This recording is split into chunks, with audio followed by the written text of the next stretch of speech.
What's going on, ladies and gentlemen? Welcome back to the show. It's your host with the most. Back with another very special video. Today, we're gonna go into the economy. And a part of me says that it's not as good as they say it is, But don't just leave it up to my words. Let's look at some of these messages from others. But before that, let's introduce ourselves. You're watching The Get Up Show. To start out, we're going to look at some base prices from groceries, Everybody needs to eat, but some people are actually finding it hard to even buy essential groceries, bro. How it used to be back in the good old days. I'm going to leave this here so people can reminisce how it used to be back in the good old days. Now, he brings up this point because we've seen, even in, past recent years, the cost for food has gone up significantly, right? Look at eggs. It used to be around $1.66 for a carton of eggs, for a dozen eggs. Meanwhile, today, people are seeing prices range up to almost $3. And a couple years ago, it was actually worse. It literally went up to like $12 at one point. I don't know if it was because of that bird flu that was going around or something, but apparently that was the reason why the prices just suddenly shot up. But, a lot of people are also saying that it's farms not being able to meet demand with, less labor and everything like that. There's a lot of things going on in this country, man, but it's wild. This is why the average American is struggling and complaining about wages and the cost of living. Here's the math. There's about 80 million Americans making $50,000 or less. And these are essential jobs that we need to operate this entire country. And they are being underpaid. $50,000 after taxes, 401k, and health insurance is $2,900 a month take-home pay in 2026. Let's say they find an apartment with utilities for $1,500 a month. Let's say that they do a perfect budget of $100 a week for groceries. They don't eat out. They don't do DoorDash. They are perfect when it comes to their food. $400. Let's say they get a used car well below the average for $300 to get them back and forth on their 45-minute commute. Then they have $150 for car insurance, $150 for gas, $150 for cell phone and internet, and $100 for personal care. Leaves them with $150. And they have no student loans and no credit cards. How is somebody in America in 2026 who is financially perfect, zero debt, investing in their 401k, budgeting to the dime, has $150 left over? Yeah, honestly, I feel like a lot of people are going through things like that, where they're making pretty good money, but they're still coming up short at the end of the month. And in my experience, it's usually due to high expenses, Some of you may know this, but I recently got my own place, my own apartment. And going from not having to pay any, rent at all versus having to literally fend for my life, right? Like, you actually feel the toll of everything, that you have to account for, rent being one of them. And me,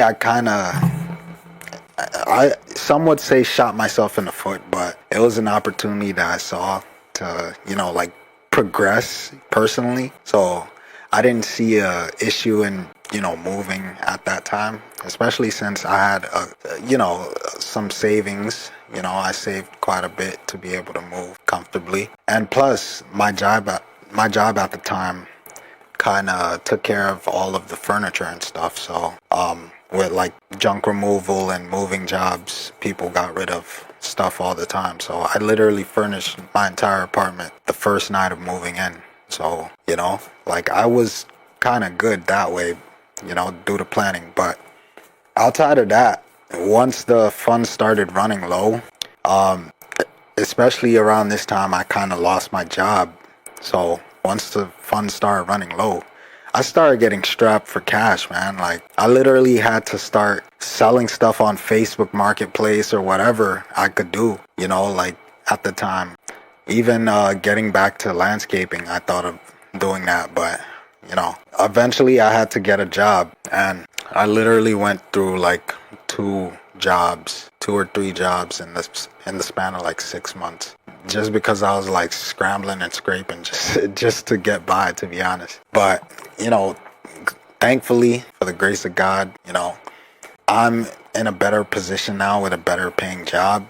So, it worked out for me. But that, based off my experience, is exactly where that comes from. It's like the expenses. But I always had this idea or concept in mind where, like, it's not how much you're spending per se, like it's how much you're making, how much you're bringing in. So this entire journey was so that I could figure out how to grow that part, like standing on my own, not relying on my parents, and just trying to lock down and figure out, like, think about what I need to do to grow this. But anyway, I'm going on. But this guy brings up a good point, though. He brings up a very good point. This app fixes the biggest. He brings up a good point, though. Just with all of the expenses that people have from a day to day, they could be making some good money monthly. Like 5K. People think 5K isn't a lot of money, but you put that 5K in the right hands, it could be a good amount of money. But like, it's these smaller expenses that add up to a bigger price, to a bigger cost. Especially the most important one, which is where you live, right? The rent or the mortgage. Or if you don't pay any rent or mortgage and you live with your parents, like, what other expenses do you have? Like car insurance or whatnot, phone bills, miscellaneous expenses, just going out, buying food, DoorDash, subscriptions. Yeah. So I figured out at an early point in my 20s to just like literally start cutting a lot of those things, like subscriptions, any of that stuff. And yeah, that made the biggest difference for me. Cutting down on some of my credit card debts, all that stuff. Anything that was just draining my pockets, basically. But that's a solution for it, even with the job, you could still make things work. How do they go on dates? How did they travel? God forbid, what if someone passes away in their family and they have to go travel out of state to the funeral, or a friend is getting married? They would have to put that on a credit card. We have built an economy that if you're perfect, you still have to have a second job in order to make progress. And it's so exhausting to hear people just throw out these things. Would you ever think about cutting your expenses? What are you going to cut? This person is perfect. The wages have to go. Yeah, and honestly, it's either the wages have to go up or the second job part. And I've experienced that with this job also. Even with making good money, you're left strapped for cash in between checks. So the thing I always had was landscaping, right? But unfortunately, I don't do landscaping anymore. But that used to be what carried me into the next pay, Like, even if it was an extra $50 and an extra $100 to $200, like, it helps. Sometimes, like, I did the numbers. It would be around like $400 a month, right? And yeah, that's not much, but it takes care of things, when you need the cash, right? But it's like that. Like, if you have something to help you in these times, even if it's small, it could still make a good difference. But let's take a look at the comments for this and see what other people have to say. So, $100 a week on food, not realistic in any U.S. city. That is not true, actually. Like, you could literally make groceries once a week for like $60 just buying produce. Yeah, sure, $100 a week on food if you're buying, bullshit and like snacks and processed foods. Yeah, it's $100 is gonna go quick. Like, just one pack of whatever you're trying to buy is going to be like $10. So you can only get 10 items. No. But if you get produce, you could get multiple produce for under $10. Multiple produce. I'm just saying in general. Like, you could get a head of lettuce, right? 2 head of lettuce for like $8, right? You could get some oranges for under like $5, right? You could get some apples under $5. What else? Potatoes. Potatoes are good. What else? Rice. A lot of people eat rice. You know, that's less than $5-10. Like, there's a lot of things that you could actually get that isn't gonna break the bank right away, you know? And you could sustainably do that once a week, twice a week if you need to, but once a week usually. You could just make groceries for the week. The biggest problem for me used to be just buying groceries and just running out. Like, buying groceries and just not using them, you know, soon enough to where they just go, you know, like rot or whatever, you know. So I just started doing that. I just started buying less, but the things I need for that week, like let's say I want to make some stewed chicken or some rice, you know, some stewed rice, you know, like I would buy it that week. I wouldn't buy, you know, for the entire month worth of food, you know. Half of that food is gonna go bad. But if you properly budget yourself, you can actually make, you know, smart, lasting moves to actually carry your check or carry however much money you're making into the next month. So you're not just blowing everything you make. Even being perfect with food, you cannot live on $100 a week. Not possible unless you're eating ramen every day. See, that's how I know these people either don't know how to cook or just don't cook at all, you know? Like, so, cause look, how much does ramen cost? Instant ramen pack price. It's 50 cents per pack of ramen, like around 50 cents. I'm looking at one all the way to the left here, but you probably can't see it. The top ramen single pack chicken flavor comes for 50 cents from Walmart. You know, 50 cents from Walmart, right? Let's see how much the pack costs. 12 pack of ramen. $5, bro. $3 to $5 is a 12 pack of ramen, bro.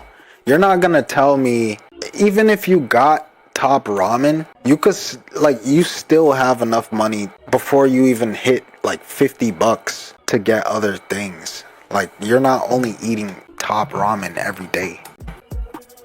Now, if you don't know how to cook, you're gonna be eating that top ramen. You ain't got no choice. But if you do, you can make something out of very little. And that's how I know a lot of these people just don't know how to cook for real.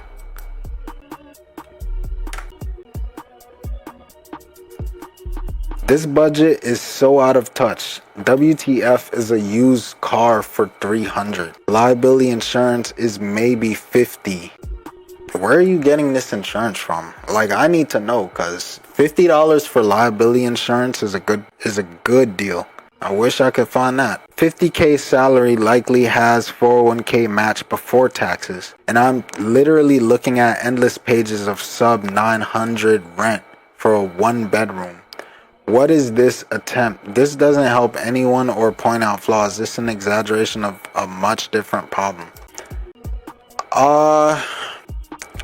I feel like it depends on where you are, you know, in the US. Because again, I'm not finding $50 liability insurance in New Jersey. Alright? I don't care where you go. You're not finding that here. And if you are, let me know. Put it in the comment section below. I need to find some good insurance. Everything doubled and even tripled since COVID. And we're being gaslit to accept that as the new normal. That is true. Like, it literally feels like all of this high inflation taxing started happening after COVID. And if it's been happening before that, like, they really ramped it up after that, you know? But before we continue, I'm gonna give you one more time to like this video, because I gave you way too many chances to do it, you know? But before that, I'd like to play these messages from our sponsors. Believe it or not, most of my videos were edited using this Clipper AI. And with just a few clicks, you could turn your video filled with awkward silence into a single video without them. Adjust the parameters to get a quick and effective way to speed up your editing workflow at videoclipperai.com. Testing out the Video Clipper AI. The Video Clipper AI is going to cut out all the silent parts from the video. Alright, we're back, folks. We are back. I hope you liked the video. And that's going to be it for today. I look to see you all here next time on... You're watching the Get Up Show.